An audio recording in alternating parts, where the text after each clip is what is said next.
Tunaweza kushangilia Yesu kwa makofi mazuri. Piga shangwe na vigelegele kwa ajili ya Bwana. Haleluya. Ambaye ametuamsha na kupea tena pumzi ya uhai. Kwa kweli sifa zimrudi tena asubuhi ya leo.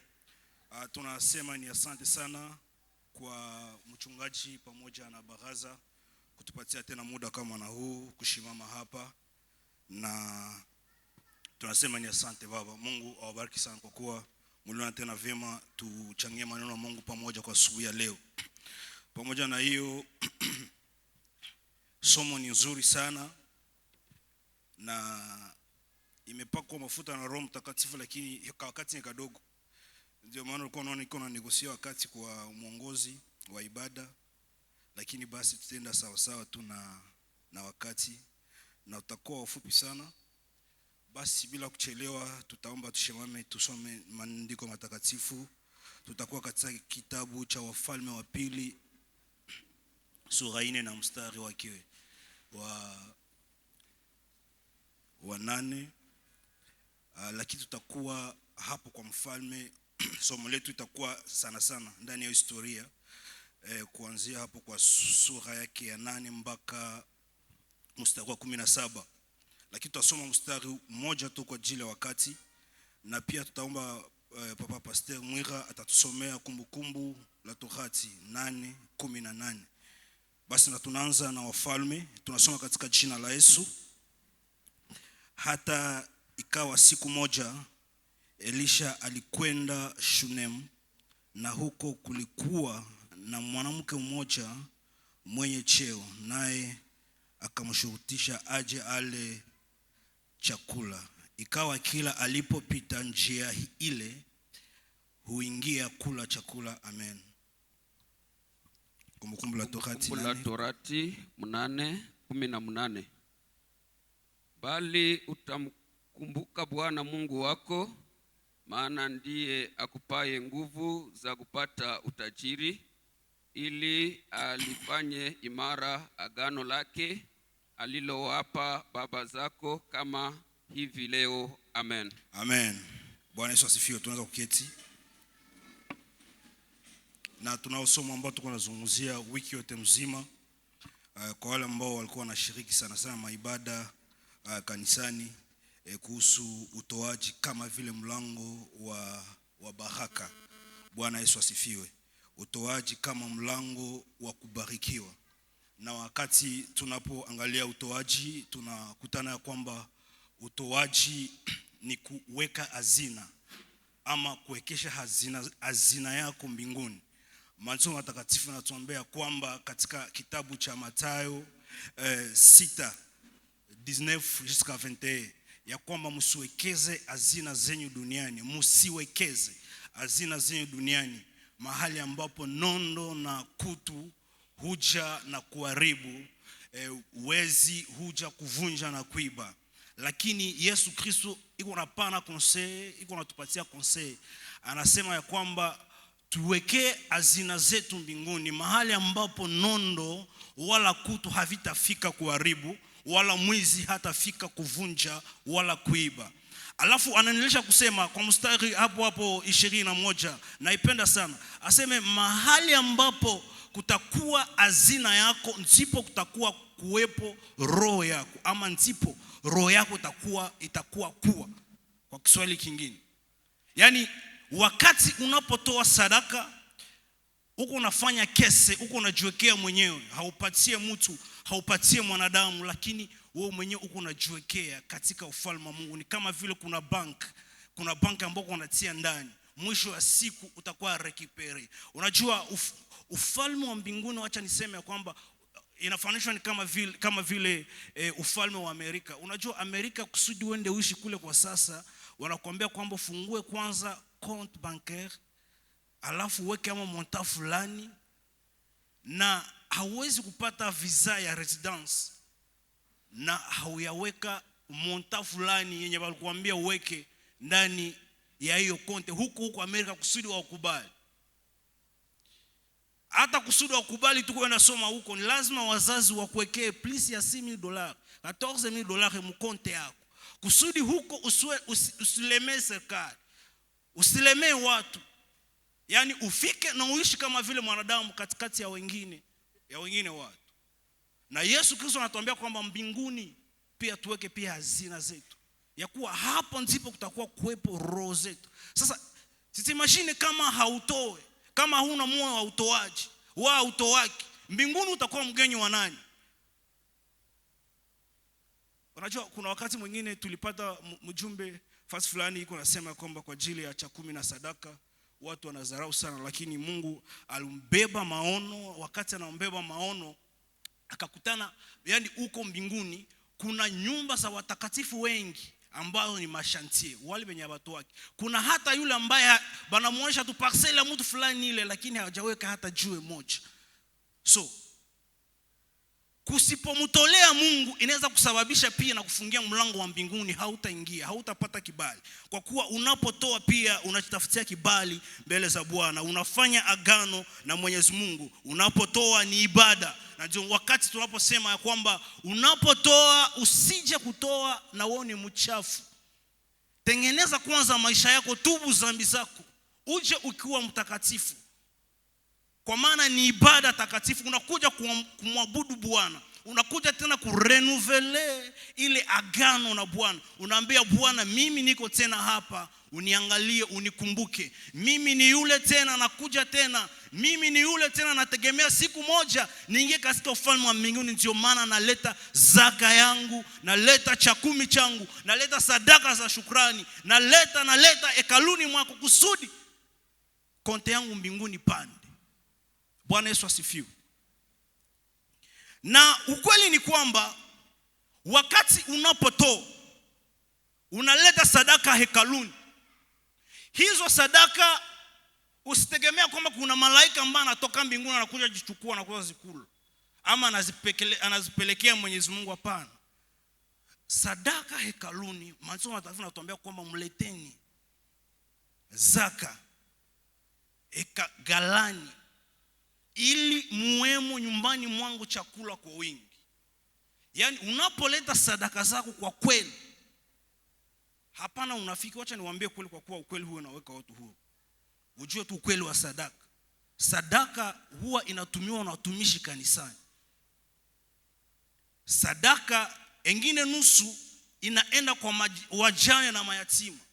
Engine nusu inaenda kwa ajili ya injili, kwa ajili ya kazi ya Mwenyezi Mungu. Sasa wewe unaposema kwamba sitatoa nenda saidia mtu fulani nje, hiyo haiko tena sadaka. Hapa ujunganishe tena na Mungu. Hapa utafute tena uhusiano na Mungu. Yaani hapo unaenda fanya mambo yako tu. Na wakati mwingine ni mema na wewe mwenyewe unaweza kuwa unaenda pana hata kwa ajili ya kujipendezesha. Lakini ni mzuri sana kuja toa kanisani. Kwa maana hapo ndipo tunatoa baraka. Hapo ndipo milango ya mbingu inafunguka. Bwana Yesu asifiwe. Haleluya. Maandiko matakatifu yanasema ya kwamba katika kitabu cha Wakorintho, hatutasoma, utasoma nyumbani, 9:14. Yaani Paulo iko anawaambia kwamba ni kama vile amri. Ni amri ambao Bwana ameweka. Yaani yule ambaye anayehubiri injili apate riziki yake kwa hiyo injili. Sasa wakati unapokataa kutoa hekaluni kusudi injili ya Mwenyezi Mungu siendelee, wale watumishi ambao wanaotumika kanisani wafe na njaa, unajua kwamba umefanya dhambi. Na hata kama umetubu, unasababu hiyo dhambi, hawezi kuingia katika ufalme wa Mungu. Ni dhambi kwa kuwa ni amri. Na Bwana vivyo hivyo ameweka amri, yule ahubirie injili apate riziki yake kwa hiyo injili. Sio makosa unapokutana hata mtumishi yuko anahubiri vizuri madhabahuni. Sio makosa. Bariki kama unasikia Mungu anakuambia bariki, bariki. Kwa kuwa maandiko yanasema kwamba wale ambao wanaotumika kazi za hekaluni hula kwa hiyo hapo hekaluni. Sasa hawatenda tena tafutia tena chakula nje, ni makosa. Bwana Yesu asifiwe. Asifiwe Kristo Yesu. Na katika kitabu cha Wafalme tunapata historia ya mwanamke Mshunami, na hapo kulikuwa Elia nabii wa Mungu na Gehazi. Na maandiko matakatifu yanasema kwamba alikuwa mwanamke mwenye cheo, alikuwa mwanamke ambaye alikuwa anaolewa na mzee, na pia alikuwa mwenye imani hodari, mkarimu. Lakini maandiko yanasema kwamba hakukuwa na mtoto. Maandiko yanatuambia kwamba alipoona mtumishi wa Mungu anapita, alimshurutisha aje akule chakula nyumbani mwake. Yaani inamaanisha ni kama vile huyu mama hakukuwa mtoaji mbele, lakini akagundua siri nyuma na amekushazeeka. Ndio ana kila kitu, ana utajiri, ana mume, wote wamezeeka, lakini wamekosa baraka moja, hawana mtoto. Na ni kama kuna mahali ambapo aligundua hii siri. Yaani watu unachunga tu mtumishi wa Mungu apite, amuite amshurutisha. Yaani anamshurutisha kusudi ajitakie kitu fulani nyumbani mwake. Bwana Yesu asifiwe. Unajua kuna wakati mwingine tulikuwa hapo Kenya na tulikuwa tukihubiri, tunatandika injili, tunapika music, na ilikuwa ni pesa. Haleluya. Kwa kuwa huko wanajua kuhudumia watumishi vizuri sana. Lakini wakati unapata pesa zetu, wakikwambia utoe cha 10 hautatoa. Unakuwa sasa inatoa tena hai. So kumbe sisi wenyewe tuko tunajifungia mibaraka bila kujua. Nakumbuka kuna mahali ambapo tunamaliza masomo, kulikuwa mzungu mmoja alikuwa anaitwa Kim, mkubwa wa masomo. Akasema kwamba hivi mmemaliza masomo, kuna mahali ambapo nimewatafutia kazi kwa izine ya Wakorea. Sasa mtayarishe kila mtu madosie zake, mtenda anza kazi siku fulani. Sisi wote tukafurahi tukasema kwamba tunaenda anza kazi. Bwana Yesu asifiwe. Lakini kukatokea mtu mmoja mkubwa wa masomo ambaye alikuwa chini yake, alikuwa ni mweusi. Akasema akaenda tuharibishia CV. Akasema kwamba hao ni Wakongomani na si watu wazuri vile. Yaani wataharibisha reputation yako kule. Yaani Mungu amefungua mlango quelque part, lakini kukaonekana kuna vita ambayo inainuka, na hiyo vita kwa kweli hatukuishinda, ikatushinda. Huyo mzee akaweka wa ndugu zake hapo. So wakati nilipojifunza mambo ya utoaji, nikagundua kwamba juu hatakuwa natoa ndio maana hii mlango ilifungiwa. Nilikuwa kazi nzuri sana. Lakini wakati nilifika hapa Bukavu na shome siku ngapi hivi, mtumishi wa Mungu Pastor Bravo akaniita akaniambia, hivi tunamaliza ibada, acha twende kwanza kule kwa poste, banasema kwamba pale kuko mtumishi wa Mungu atatoa hapo. So hapo nilikuwa ningali celibataire. Hiyo siku pastor, sio kama unakumbuka, nilikuwa na $5 peke yake mfuko. Tunaenda ibada kwanza inaisha, tukapanda kwa poste tunaenda sikiliza mtumishi wa Mungu, na tukafika tunachelewa. Bakaanza toesha. Balianzia ma 5000, bakienda shuka, bakangoma wanafika mu 20, bakangoma wanafika mu $5. Kwenye niko nikasema hii $5 sasa ndio ndapana. Akakuwa sema nachunga nitoshe nibakiane 4. Kumbe Mungu iko na kitu yake atafanya siku hiyo. Sikiliza nikwambie, walipofika kwa $5, hapo roho yangu na mwili kaanza pigana. Sasa utatoa $5 yote, hauna mafuta. Utatoa $5 yote. Kwanza nakumbuka nilikuwa na fiancé, iko niambia hana mafuta, ifo asukiwe. Kombe kaanza. Komba kwanza, mtumishi wa Mungu, sijua ulitoanga pile, sijua kama ulitowaka au ulitowaka. Mimi pale nilikuwa niko mkomba. Mbingu siko na nikokota na dunia inasema hapana. Kumbe hiyo siku nilikuwa siku yangu, mlango itafunguliwa kwa ajili ya $5 ambao nipatia Mungu ili instrument iuzwe kanisani. Na nilipigana, nikasema hapana, nikaenda mimi natoa niko munjia mesani fikani katoa $5 enjoy. Mtumishi wa Mungu ambaye alikuwa anahubiri akapata maono, akaniambia kala kwa hiyo kiti hapo, shimama uende sasa. Asubuhi ile ndiko kucha nikapata mjumbe anatoka Rwanda. Anakuja analeta ujumbe nyeko presi. Haikuwa sema kwenda hivi, simu yue anakia nitafuta kunyumba. Ase Mungu anasema ya kwamba mwezi wa 9 hautaisha na hujapata kazi, utasabia. Na kwa kweli ndio nilisabia. Sikia sasa nikwambie, mwezi wa 9 tukafika mwezi wa 6 tukaenda mlimani kwenda omba mlima wa Shilo. Tulipokuwa hapo kwa mlima wa Shilo, hiyo tena unabii ikakuja kwa mama moja wa kanisani mwetu hapa, alikuwa anaitwa Mama Ahadi. Ile nikasema Mungu hajawahi sema bongo. Mwezi wa 9, mwisho wa mwezi wa 9, na mimi nikakuwa nasubiria tu mwisho wa mwezi wa 9. Ikaanguka nafika 26, nikasema Mungu marabe kosa.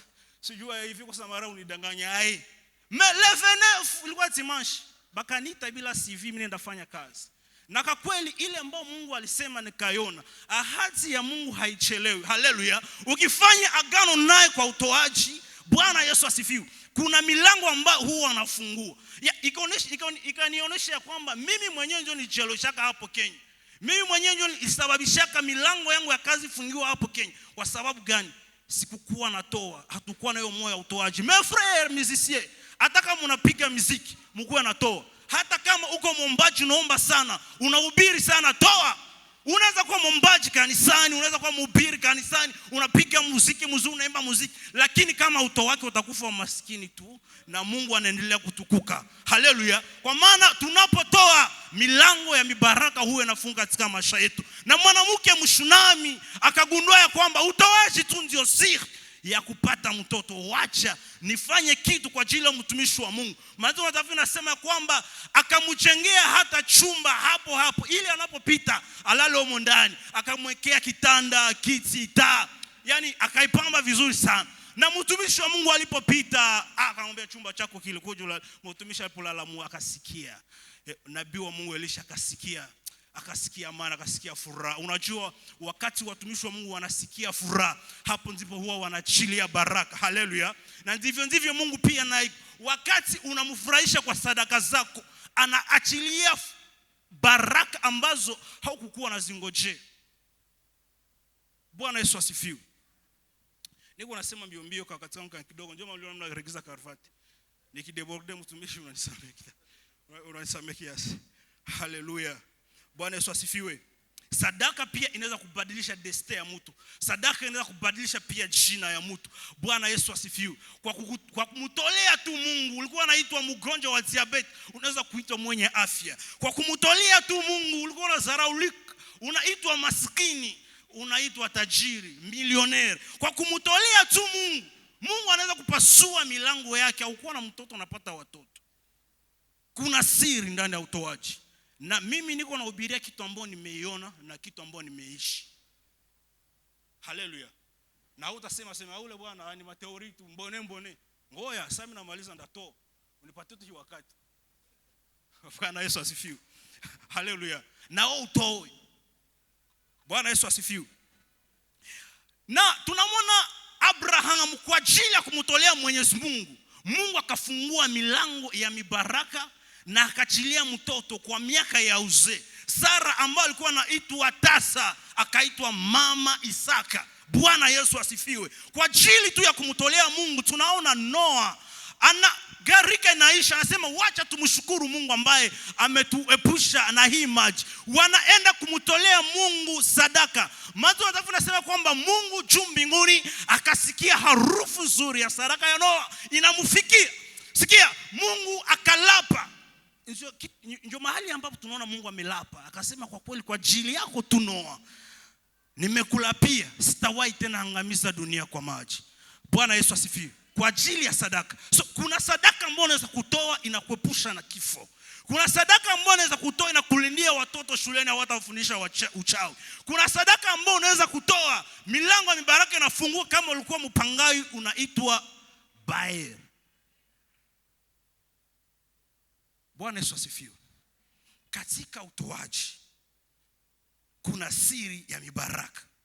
Mfalme Sulemani, huyu mfalme anamtolea Mungu.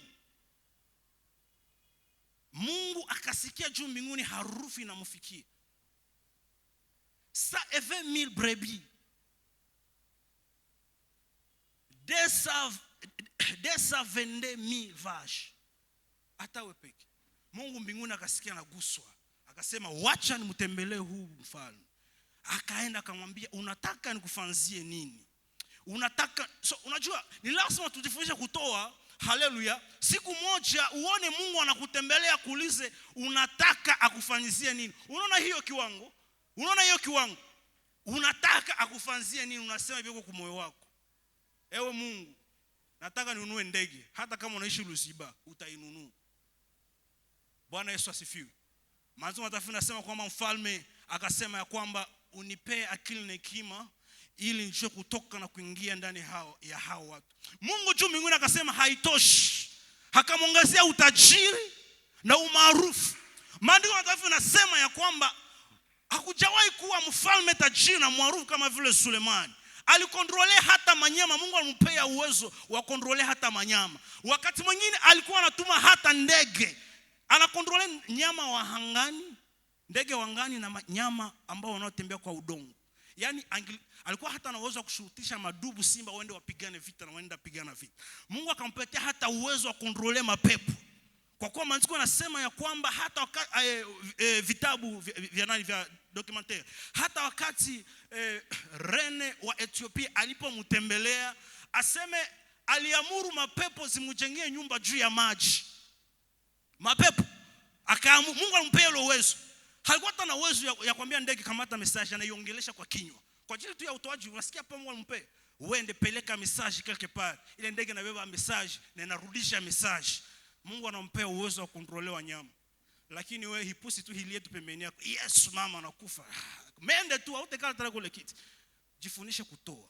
Mungu akupee uwezo na mamlaka. Kuna watu wengine wanaita himusherebera tu mshamba, hataenda tena lala. Kwa sababu gani? Hauna uwezo na una power. Kumbe pia sadaka inaweza kusababisha Mungu achilie power, presence yake itembee pamoja na siku zote. Hakuna woga, hautakuwa na mashaka. Haleluya. Bwana Yesu asifiwe. Pigia Yesu Kristo makofi mazuri. Asifiwe Yesu. Maandiko matakatifu yanasema ya kwamba aseme bali umkumbuke Bwana Mungu wako, yeye awezaye kupa nguvu za kupata utajiri ili aimarishe agano lake. Mungu anasema kwamba umkumbuke tu. Ulete hizo sadaka zako tu hekaluni. Watumishi wakule washibe. Gari za watumishi zisikose mafuta. Yaani umkumbuke. Aseme ataimarisha agano lake. Na agano lake ndio hili. Anasema kwamba mujaribu sasa. Kwa njia hiyo muone ya kuwa kama hata wamwangia mibaraka. Yaani atafungua kwanza madirisha ya mbinguni, alafu anamwanga mibaraka. Na katika ibada ambazo zilizopita tukasema madirisha ya mbinguni yanapofunguliwa, yaani Mungu iko pre kukusikiliza. Sasa na usipotoa, kuna watu wengine ambao maombi yao hasikilikani kwa sababu wameshindwa kutoa. Ndio maana nikwambia hata kama uko muombaji jifundishe kutoa, kwa kuwa kuna wakati mwingine utaomba maombi yako haitafika, madirisha haifunguliwi. Bwana Yesu asifiwe. Bwana Yesu asifiwe. Asifiwe Yesu. Unajua, acha niende haraka haraka tumalize. Kuna niwapatie tu historia ya nani, ya miliarderi mwevi ambaye anaitwa Dangote hapa kwetu Afrika. Na hapa Afrika kwa miliarderi kama huyo mzee, yani iko tajiri kushinda hata nchi fulani fulani hapa kwetu Afrika. Kwa sababu gani? Wakati alikuwa jeune, so wako kwa airport, tiketi za mvio zinaisha, na kulikuwa mtumishi wa Mungu ambaye alikuwa anaitwa Benson Idahosa, anaenda kuhubiri injili Amerika. Mvio zinaisha na ilifo afike le même jour, kuna nyingine mvio. Huyu bwana alikuwa kijana, akasema no, huyu mtumishi anaenda kwa kazi ya Mungu, wacha mimi nimtolee tiketi yangu aende nao mimi nibaki. Akampatia tiketi yake, akaenda nayo yake akabaki. Huyo mtumishi akageuka akamwambia, na kuhakikishia ndani ya hii Afrika hakutawahi kuwa mtu ambaye anakana pesa kama wewe. Na leo huyo master anasemewa fasi yote duniani kwa ajili tu ya kumtolea Mungu, ana support injili iende mbele. Sasa wewe wakati unapokataa utasupport injili, kuna milango mingine wewe mwenyewe unajifungia. Utatusumua tu na kusema ile kanisa hamuna power, hamuna maombi. Tunaomba tuko na power. Unafikiria tu uko na power nishimame hapa?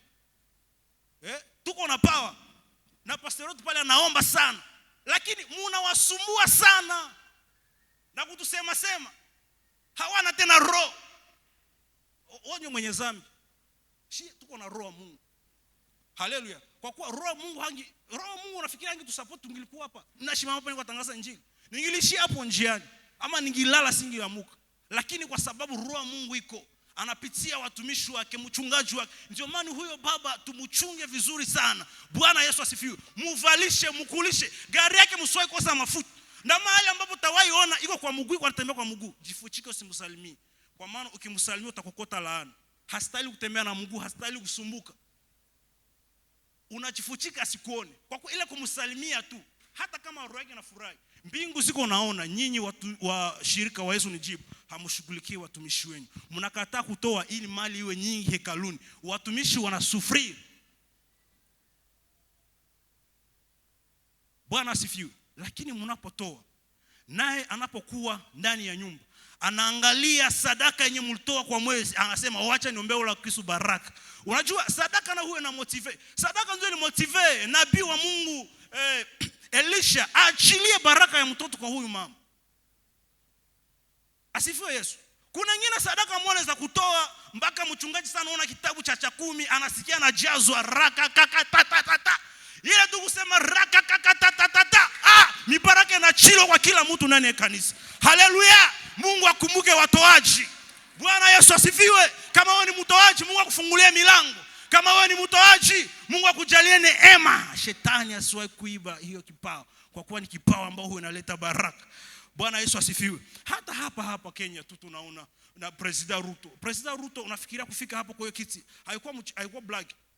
Kwa kuwa tangu independence kulikuwa familia 5 ambazo siko na droit ya kutoa president. Lakini President Ruto hapa Kenya hatoki hata ndani ya familia moja. Iko from nowhere.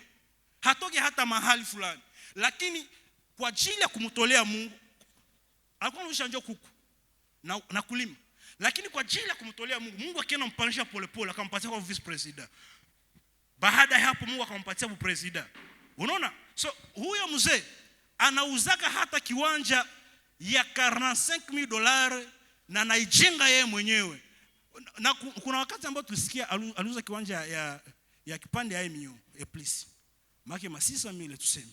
Na kajengea hiyo kanisa. So unafikiria Mungu atasabu huyo mzee?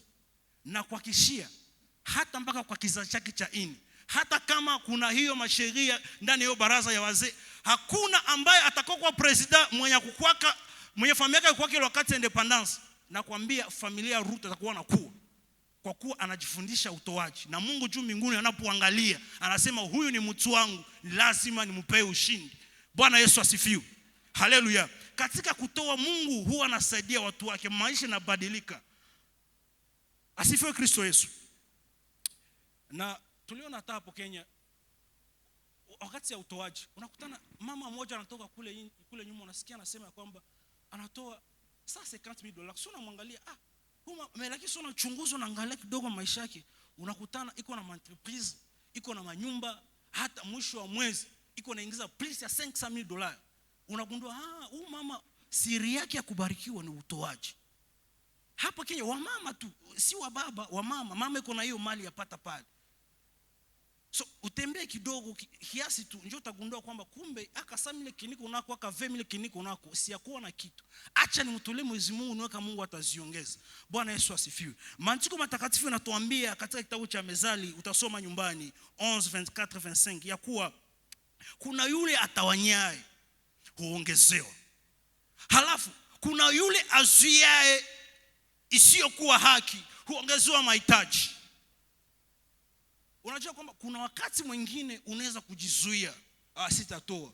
Na romba tu na kuingia, ule mchungaji siku anatembelea Land Cruiser. Bali kuambia ni yako, ni yake alitumikia baraka za Mwenyezi Mungu. Sasa wewe mwenyewe ndio unapaswa sasa shughulikia ile Land Cruiser pale. Msiwahi kukosa mafuta, gari siwahi tombea mpani.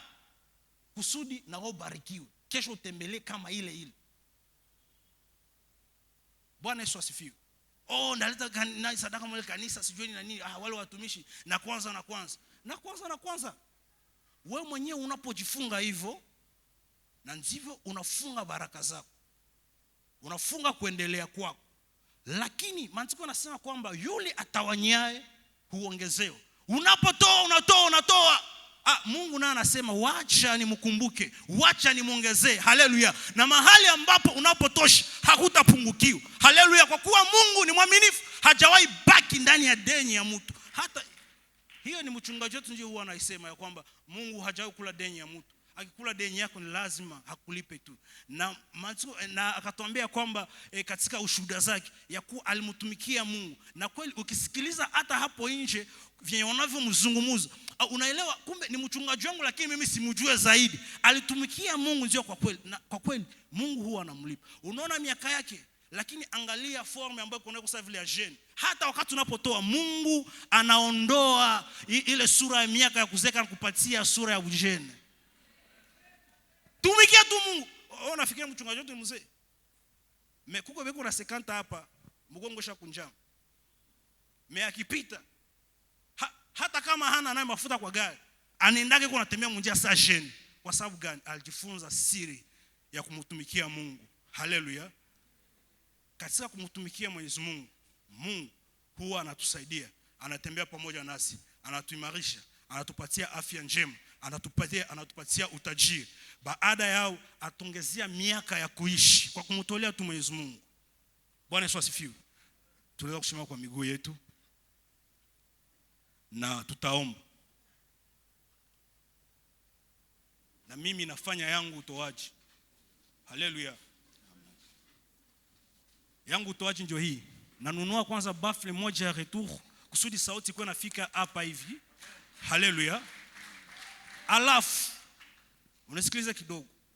Ni utoaji. Unaona ufikia Mungu atanikumbuka, utaniona. Niliambia Bwana mwevi, papa, miaka inakuja wataniita miliardaire. Akafikiria ni black. Ase wewe ngambia mimi nakuwa miliardaire. So na jana akaniona akanisalimia, bonjour. Fiti miliardaire, nikamwambia bonjour baba. Na nikisema kwa ujasiri, kwa kuwa najua Mungu hata niacha. Kila kitu ambacho ninachomfanyizia kwa wakati atailipa. Bwana Yesu asifiwe. Baada ya hapo nanunua hivi viti mbili hapa vizuri. Unaona aka kiti ketu na sisi wa Kristo wa umu hatuna dhamiri. Unaona mnaacha mchungaji anaikana kwa hii kiti. Anatoka pale mgongo iko na muluma aseme mchungaji anagonjoka. Nyinyi mnamgonjesha. Mnaweza acha mchungaji ikale kwa ile kiti hai. Na mnasikia tumoko tu sawa. Unaona vitu vya mingi sana huwa vinatufungia baraka. Sana toka pale mgongo analuma hata kama anaomba. Mungu mbinguni anaangalia, mko watesi. Haleluya. So nao mahali ambapo ulipo anza sasa angalia kitu ambacho utamfanyia Mungu hekaluni. Usudi Mungu pia nao kushughulikie. Mungu akutendee, Mungu akuonekanie, hata baki ndani ya deni yako katika jina la Yesu. Amen. Amen. Karibu.